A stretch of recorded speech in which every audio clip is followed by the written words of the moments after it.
Hello and welcome. Today we are at a very special location. We are at the Sharjah Entrepreneurship Festival. So SEF is an annual event and it brings together people for innovation, collaboration, to create new ideas, new partnerships, and also just to look forward into the future and see how we can do things better. This year we've had over 200 speakers across 4 stages and over 30 workshops. And here we are. I am Dr. Sheen. I'll be your host today for the SEF Backstage Pass podcast. And in this podcast, it's like a behind the scene where we get to have a bit more of an intimate conversation with some of the exquisite guests that we have lined up for you. And today I am joined by the incredible Kim, who is the founder, co-founder, and MD of Raw Coffee. Hello, Hi. Kim. Good morning. How are you? I'm good. How are you? Really good, thank you. So I have to say, yesterday I went down to have a drink. I don't drink coffee. And but someone was like, okay, Raw Coffee is here. You have to try it. And I had the Spanish iced latte with oat milk, and I loved it. So please tell us, how did Raw Coffee come about? I started in 2007, and my business partner joined me a couple of years later. And it was just an idea and timing, actually, gap in the market, because I'm originally a New Zealander. I've now lived here for 28 years. And I think we're very used to in New Zealand supporting owner-operators, not big franchises, and fresh. So our bakery, our butcher, our everything is a person that you know their name, that's on the corner of the street, that you go to each week to go and buy your product. So it was a surprise here. And I knew that there were still the local roasteries doing the coffee and the nuts. But it was just an idea. And to be honest, it was because I didn't realise how much was involved. I love that. It was the little ignorance. Truly. But how's the journey been since then? Waves. It's been a journey. It's been so much fun. But I think you can say that once it's successful and it's working. Agreed. There's been many, for the first 5 years we would have been insolvent, for sure. And we spent a long time working on knowledge. We didn't have an investor, so we weren't being pushed for returns financially. Oh, wow. Okay. So we've done this on our own. So you bootstrapped the company? Completely. Oh, yeah. Amazing. Yeah, okay. Which is not uncommon for where we come from either, because my business partner is also originally a New Zealander. But this is a Dubai, it's a UAE business, and we both like control. And we knew that if we had an investor, there would be expectations. Of course. And one of the only ways that could really happen where you could cut costs would be to be buying a lower priced coffee bean, where we believed that niche we were playing in the quality, specialty, premium sector was where we wanted to play. So it's taken a long time, but it is successful now. And the advisory board we're part of Endeavour, which is a entrepreneurial platform. And I think we would be, I don't know if we're their oldest entrepreneurs, we might be. But we're definitely the slowest at 17 years now. Whereas they have some tech companies with, guys your age that have been doing it for a very short period of time that are already incredibly successful. But I would like to think that these things, different people have different journeys, right? And they develop at different times. So there's no right amount of time that it takes to get and anywhere. how you measure success. Like we never really wanted to operate multiple outlets. We wanted to have one strong business that supplied coffee to operators. And so that is, I think, knowing the direction we wanted to take and keeping our ears open to listen to what was going on in the market, but not really changing our direction was slow but strong. Right. So if we were to take a step back, I know you're from New Zealand, you were in nursing, and then you were a homemaker, and then you're now an entrepreneur and a businesswoman. What caused the shift that made you think that, okay, I want to enter this entrepreneurship world? I started a cafe when my family were all into sailing. And it was at the Jebel Ali Sailing Club, which is where the marina is down by JBR. And so that I only did the cafe for 18 months, and then it was demolished for the development of the marina. Okay. But that little taste of running a company, that was probably the hardest job I've ever done, because I had no skill set at all. And nothing I'd done previously was transferable across to help me do it better. But I'd realised that there was no fresh coffee of the level that I was looking for, that I'd tasted in other countries when I'd travelled. And I think had I not done that, I wouldn't have been brave enough to try starting raw. Right. So I believe everything you do in your life is taking you to whatever it is you're going to do in the future.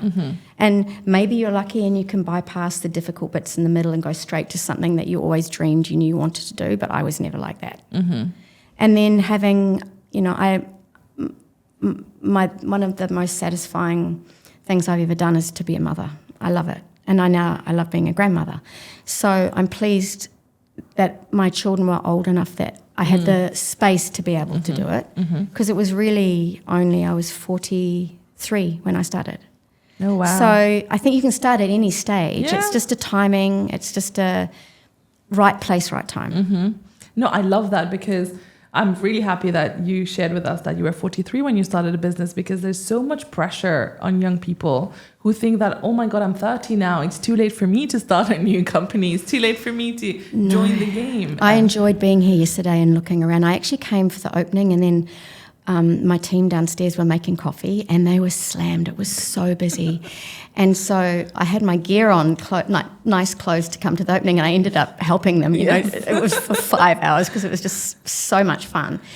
But looking at all the young people that were here, and the vibe was just so positive and upbeat, and talking to some of the presenters that came for a coffee, and I feel the pressure younger people have now to excel at a much younger age. I think it's young anyway.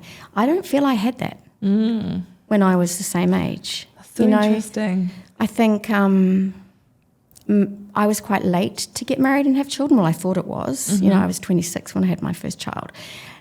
And back then it was quite acceptable to get married in your early 20s and have your children younger, and then maybe you'd spend a long time, you know, getting your degree, but you didn't get to use it. So I wouldn't see that as being a issue Okay. now. Yeah, so... Because they're life lessons. You're taking those that you can use in whatever you're going to do. Agreed. And but do you think, did you face any kind of like stereotypes when you started your business at 43? I used to use it to my advantage. Good. Because I think, you know, it was at a time where I still believe starting a business as a female here is a great place to have a company. I think you can go and ask for help at the municipality or the licensing departments or the Chamber of Commerce, and people will help you. Whereas I think banks, I have a challenge with banks. I'm not a big fan of banks, and we have access to finance now, but when we needed it, we couldn't get access to trade finance. So that's part of the reason our growth was so slow. We had to, any money we made, we had to reinvest. Of course. But now if you were to look back on the start of how you started your business, what advice do you have for any other entrepreneurs who are at the start of their journey? I think I like, when I said that I'm a bit of a control freak, I think it would be hard to go back and work for somebody else now. Start a business plan. Make sure you really understand your market and your product, whatever it is that you want to get into. Understand who your competitors are, where you fit in to that market segment. Probably it will change completely. You'll have this really clear line and it will veer off, but at least to really do your homework and see who your strongest competitor in the market would be and why. What do they do that's so good that you're going to have to be better than them at? I always say, even when you do a budget, that you'll probably need 3 times that amount of money because there'll be a lot of unexpected costs. So having run a business for many years at the beginning without enough cash flow, it's incredibly stressful. And we didn't have a website or Instagram or a budget for marketing. So, you know, it was word of mouth. It was going to events like this and selling coffee or giving it away. But I think loving what it is that you intend to do, like really, really feeling a deep connection to it. Having your parents or your siblings or your friends support you emotionally, not financially. I think it's a really risky thing to ever have any financial investment from your close friends or your family. But you'll need their emotional support because it's a completely absorbing journey you're going to impart yourself on. And there will be challenges and there will be mistakes. I say to read. I love reading, I think, and listening to podcasts and LinkedIn Learning. I pay to do LinkedIn Learning and I've learned a lot through that because most entrepreneurs have had failures in their journey. And most are happy to talk about the mistakes they made because we've all made mistakes. But I would encourage people to do it because I'm a great example of someone that didn't have any previous experience and no university degree for it or anything. But it's taken a long time. Oh, wow. And I love how you mentioned, you know, people make mistakes and it's good to fail fast and move on, right? Yes. But when you're faced with failure or challenges, how do you deal with it? And how did you build that resilience towards it? I think human nature is such that you are pretty good at forgetting the really painful times. That's why there's more than one child in a family. Correct. But I think there have been times where I've seriously wondered if we were going to survive the situation. I'm lucky I have a very strong business partner who has completely different skills to me. So when there's been times when I've been really defeated through a process or a situation or what I might feel is unjust or something, he's been a lot stronger and able to cope, and then vice versa for whatever reason. But most of our early year challenges were due to a shortage of cash. Okay. And there's nothing you can really do about that unless you want to get an investor. And we wanted to wait until we were in a much stronger position to select the investor that we were going to work with. And so we would slow down. We used to do everything in the company, so we would know how to do every position in the business. Yeah. And a highlight for us would be when we would reach a financial, position where we could afford to bring somebody in to do the HR or we have a creative director now, and we have these teams of people where, if you think about how the world's evolved in the 17 years, it's quite extensive. Yes, it's quick. and the 30 to 40% allocation to marketing, like to go from nothing to then knowing that we have to have that, and we have to tell our story and be visible and authentic. And it's been a really big learning curve for us too. I can imagine. And now that you mentioned this, one of the main reasons why startups fail is co-founder mismatch. Yes. How did you choose your co-founder? What are your tips in choosing a co-founder? I know we're really lucky. I think obviously you have to spend a lot of time together. I can't imagine what would happen if you weren't aligned in values and direction of where the business was going to go. I think it would put a big strain on things if one of you had a much different financial status than the other. I think you need to be aligned in many ways, because you think you know where the business is going to go, but there will be twists and turns and curves, and you have to be strategic as you go through these waves, and be respectful and learn how to communicate. We've had the worst arguments ever, like a married couple. But I think our respect and our friendship is probably even stronger now because of everything we've gone through. But we disagree with each other quite regularly. And that's quite important, right? Yeah, it is. And I think I'm more emotional, and I'm really I'm soft with people. I avoid conflict. All the things that there are times in a business they're really big red flags that you can't deal with issues that you may have with your team or with a supplier or a partner in some way. So I've had to learn, and I used to step back, and because Matt's stronger and better, I would let him do that. And he reached a point where he's like, no, you have to start doing these now too. It's not fair. So I think it's an ongoing work in progress. And there's times, and even now that it's working and we're successful, and it's going really well. I think we were able to pay our team a bonus at the end of 2023, which is a huge thing for us. Plus have money to buy more stock as we scale and grow. It's like the risks are even higher now because there's more zeros on the end of things, and there's more people that we have responsibility to. And, you can still hear of successful businesses that make a wrong decision. Yeah. So, and we have a very saturated market in the industry that we play in specialty coffee.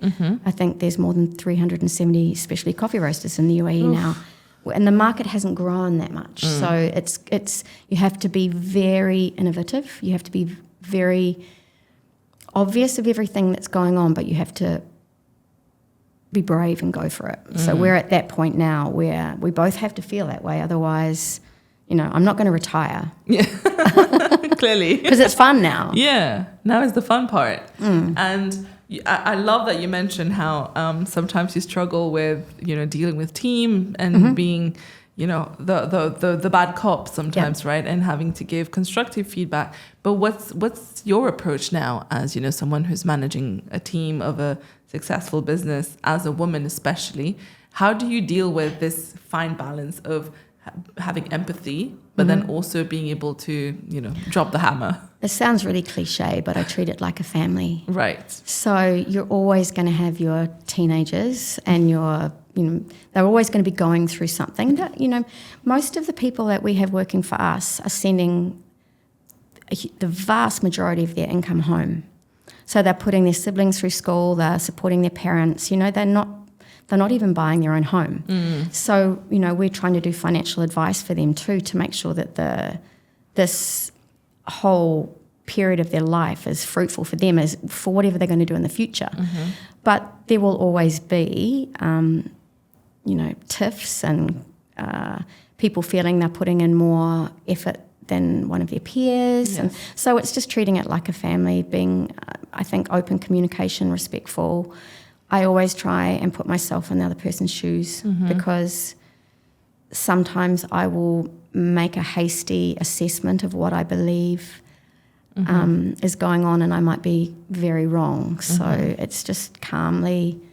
And I think we've just been through so much, with COVID and everything over those years, that I'm not as shocked anymore by things. I'm a little calmer in the way I deal with them. And actually, even as a mother and grandmother as well, it's like, oh, they've broken their arm. Oh, well, because I think it's life. Yes. And that's where the empathy comes in as well, right? So, and in terms, I love how you talked about the fact that you are a mother and a grandmother, and in the early stages of setting up the business, how were you making sure that you were kind of like maintaining a work-life balance? Was there one? Running the cafe, there was no work-life balance. Starting the business with the financial stress, I think for those first 3 years, that took a huge toll on my marriage, and the marriage didn't survive. But actually, I think probably it accelerated a situation that wasn't viable. Right. Anyway, I think my 3 daughters all worked as unpaid child labour at various stages of the beginning of the company, and they've all got very clear, obvious truths about what it is to be an entrepreneur and not have another income coming in. So I think most recently my youngest daughter did our social media during COVID when she lost her job. She'd done media and film. So I'm sorry, I just forgot the original question because I just veered off into my own. I was just thinking about family. Work-life balance. Yeah, work-life balance. I feel I have it now, but it's something that I've really had to personally work hard on, really work hard on, because I enjoy being at work. It gives me purpose. I have a huge network of friends and connections now that are really fulfilling. So taking the time to do yoga or, cook a meal, sometimes I've gone through real stages where I haven't even cared about any of that because it's just been so busy. But, I feel I've got a great team with me now, and if my kids were here, I don't think they'd say I've got it down pat still, but I feel like I'm doing a lot better. Oh, that's amazing. But that brings this conversation a lot where, as you said, you enjoy your work. It brings you so much fulfillment. Then it's not always bad. You know? Because if this is what someone enjoys, it's not that they are, they feel trapped or they feel like they are having to work. So then the actual societal limit of what is considered acceptable in terms of how much you can work is not always applicable. I'm impressed by people that can have multiple businesses and not be really submerged in their businesses, and those businesses still do well. Because I feel still now, I'm not sure our business would be as strong if we were not working in our business still. If we had moved overseas or something like that, I don't see the business would grow or be successful, and that's maybe a mistake.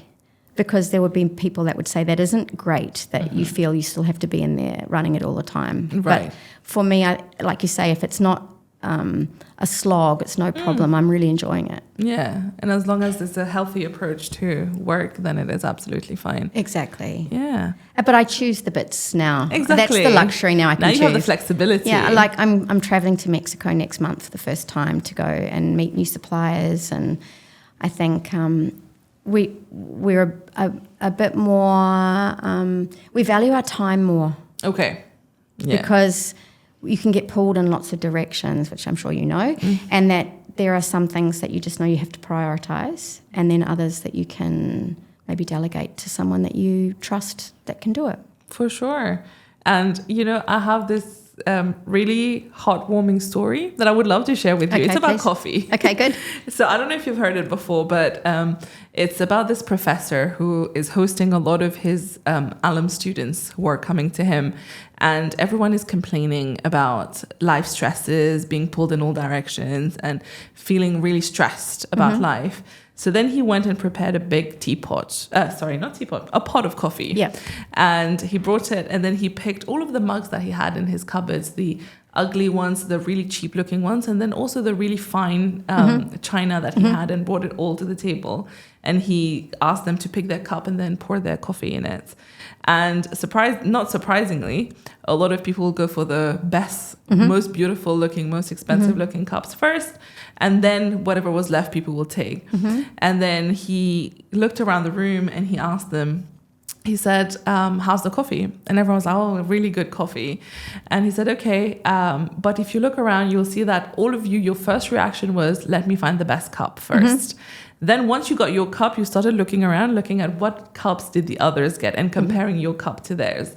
But at the end of the day, what really mattered was the coffee inside. What was inside, right? Yeah. And he said this is a metaphor for life. What really matters is how we feel inside, and kind of like the important things in life, whether it is your passion, the people in your life, your loved ones, your friends, but all the outside, all of the things that we do for comparison purposes, whether it is a bigger house, a bigger car, the watch, and all of that, it doesn't really change the taste of the coffee, which is the quality of your life. Can I use that? Of course.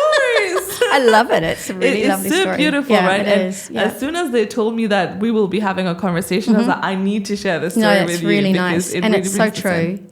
I think like I mentioned earlier, I think for younger people, there's a lot more pressure. There's a lot more pressure.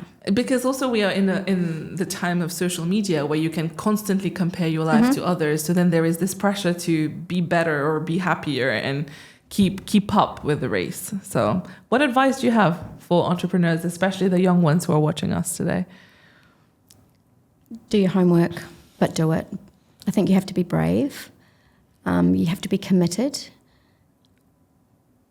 I don't know very much about AI or IT, and I know that the world is changing rapidly, which slightly terrifies me. But I think people are still going to need to drink coffee or eat food, and there's a lot of industries that are still going to need to be there. And what I feel has been a huge part of Raw Coffee's success is that we didn't realise how to articulate it at the beginning, but we tell stories. So we found the right people to buy the coffee from in these beautiful countries all around the world. And we spent years learning how to roast it and make it properly. But really, I think the reason that people are still with us as a customer is because they want that connection. So having something that can connect with an end consumer, particularly now where people are conscious consumers. So they care about their health, they care about where their product comes from. They don't want to spend their money on anything where their values don't align. Mm-hmm. Those are really important things which make someone feel empowered. Mm-hmm. So I think if you have an idea where you can see in the future that that's going to help humanity feel connected with whatever it is, and it's honest, then I see it being a really good idea to strive for. Well, I love that. Thank you so much for this, Kim. You're welcome. Thank you for a wonderful having me. Conversation, and I can't wait to see you on stage. Yes, I've got a great panel. It's going to be fun. Amazing. I don't think I'll be able to control them. It's going to be loads of fun. All right, Thank you for having me. No, thank you.